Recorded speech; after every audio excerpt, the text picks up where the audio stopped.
अस्सलाम वालेकुम ख़वातीन और हज़रात, स्मैक ग्रुप में तैयब इजाज़त। उम्मीद करता हूँ तमाम लोग खैर आफियत से होंगे, जहाँ कहीं भी होंगे अपने अहल खाना के साथ एक अच्छी ज़िंदगी बसर कर रहे होंगे। चैनल को सब्सक्राइब करें, लाइक करें, कमेंट करें, हिट द बेल आइकन करना मत भूलिएगा। आज जो है लाहौर स्मार्ट सिटी का मैं एक प्लॉट कोट करने जा रहा हूँ तमाम तर लोगों को।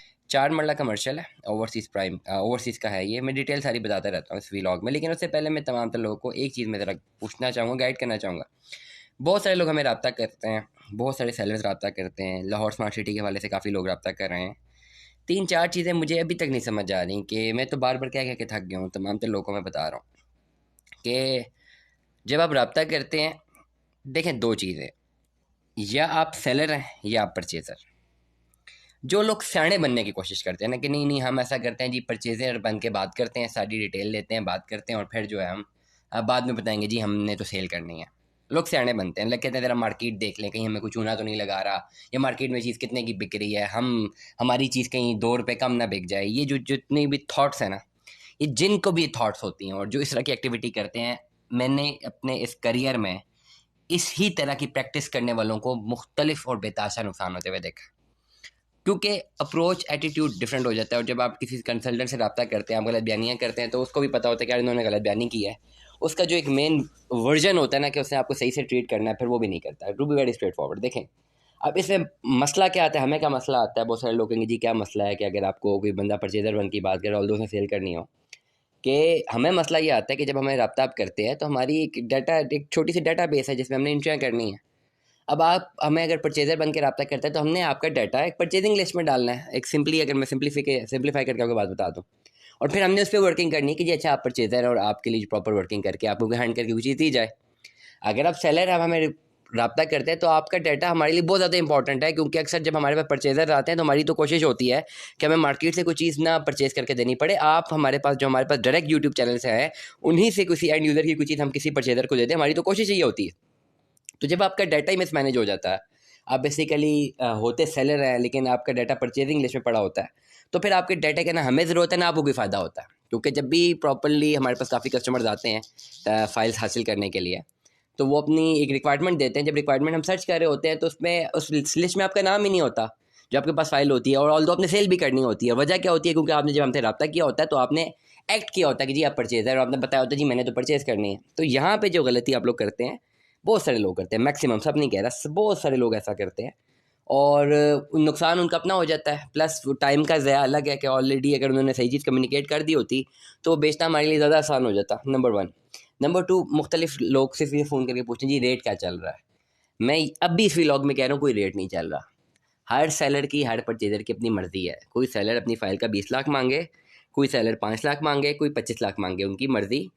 परचेज़र 5 लाख की फ़ाइल का 10 लाख डिमांड रेट दे या 20 लाख की फ़ाइल का 2 लाख रुपए रेट दे, उनकी अपनी मर्ज़ी है। अब जब भी हमें रब्ता करते हैं अवेलेबल इन्वेंट्री में से हम आपको बता सकते हैं कि हमारे पास कौन सी फ़ाइल अवेलेबल है और उसका सेलर क्या रेट मांग रहा है। उसका मार्केट के रेट से कोई लेना देना नहीं है, ऊपर है नीचे है। और ये मार्केट के रेट डिटरमिन कौन करता है, मैं हमेशा एक बात करता हूँ कि स्टॉक मार्केट थोड़ी है। स्टॉक मार्केट तो है नहीं कि जी स्टॉक मार्केट की पर्सपेक्टिव से जो है हम सोचेंगे जी कोई रेगुलेटरी अथॉरिटी है जो मार्केट का रेट ऊपर लेके नीचे लेगी। इस तरह की टर्मिनोलॉजीज़ हैं जिसमें लोगों को बेसिकली बेवकूफ़ बनाया जाता है, और लोग इस बेवकूफ़ी में आ जाते हैं। जिस तरह लोगों को बताया जाता है ना जी मार्केट ऊपर चलेगी, मार्केट नीचे चलेगी। और भाई ये कौन है जो मार्केट ऊपर मार्केट नीचे लेके जाता है? कोई रेगुलेटरी बॉडी है? किसी पढ़े लिखे बंदे से पूछे, वो कहेगा ये क्या एक अजीब सी मंतक बता रहे हो, इसमें कोई रियलिटी ही नहीं है। कभी भी रीसेल मार्केट में, जब तक किसी भी पर्टिकुलर ट्रेड मार्केट में, मैं ये रिपीट करूँगा, कब किसी भी पर्टिकुलर ट्रेड मार्केट में अगर कोई भी गवर्निंग बॉडी नहीं है तो वो उसके रेट को डिटरमिन नहीं कर सकती। तो ये टर्मिनोलॉजी ही गलत हो जाती है कि जी क्या रेट चल रहा है। बहुत सारे लोग रब्ता करते हैं, पहला सवाल होता है जी क्या रेट चल रहा है। अब मुझे बताएं कौन सी बॉडी है, कौन सा कोई रोजाना कोई सुबह सर्कुलर हमारे पास आता है कि हम बताएं जी आज का मार्केट रेट ही है। कौन सा डिप्टी कमिश्नर हमें रेट आके दे देंगे, कोई जिस तरह नरखों के रेट होते हैं डिप्टी कमिश्नर साहब ने रेट देने होते हैं कि जी आज ये रेट है। ये स्टॉक मार्केट के रेट होते हैं, स्टॉक मार्केट जो है स्टॉक एक्सचेंज रेट देता है। तो इस तरह की चीज़ों को यहाँ पे ये जो चीज़ है ना, ये टर्मिनोलॉजी यूज़ करके लोगों को चूना लगाया जाता है। लेकिन लोगों को समझ नहीं आती कि जी आज मार्केट का रेट ऊपर है, आज मार्केट का रेट नीचे है, ले लें जी कल ऊपर चला जाएगा।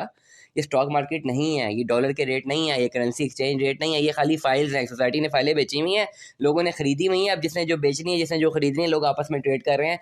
जिसकी मर्जी जो जितनी की बेच दे, जिसकी मर्जी जो जितनी की खरीद ले। इस चीज़ को सबसे पहले आप लोगों ने समझना है। उसके बाद ही कोई प्रॉपर जो है एग्जीक्यूशन हो सकती है लाहौर स्मार्ट सिटी के हवाले से, जो गलती है।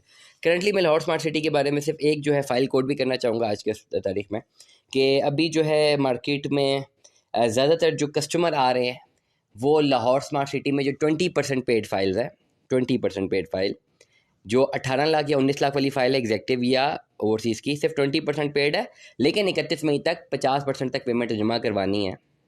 ये फ़ाइल जो बाई करने आ रहे हैं, अगर आप बाई करते हैं आपको कम से कम 5.5 और 6 लाख रुपए के रेट तक मिलेगी। और यही फ़ाइल कोड भी हुई हुई हमें, जिसकी डिमांड भी यही है, 5.5 से लेकर 6 लाख रुपए डिमांड है।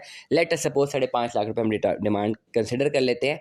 इसी के आसपास अगर आपने 18 या 19 लाख रुपए वाली फ़ाइल लेनी है, ओवरसीज़ एग्जेक्टिव ओन का रेट आप जाना चाहते हैं, करंटली ये जो फाइल है कोट हुई हुई है जिसकी डिमांड 6 लाख है, लेकिन आई होप सो कि 5.5 लाख रुपए तक मिल जानी चाहिए। दुआ में याद रखिएगा, अपना बहुत सारा ख्याल रखिएगा। स्टे ट्यून विद अस, अल्लाह हाफ़िज़।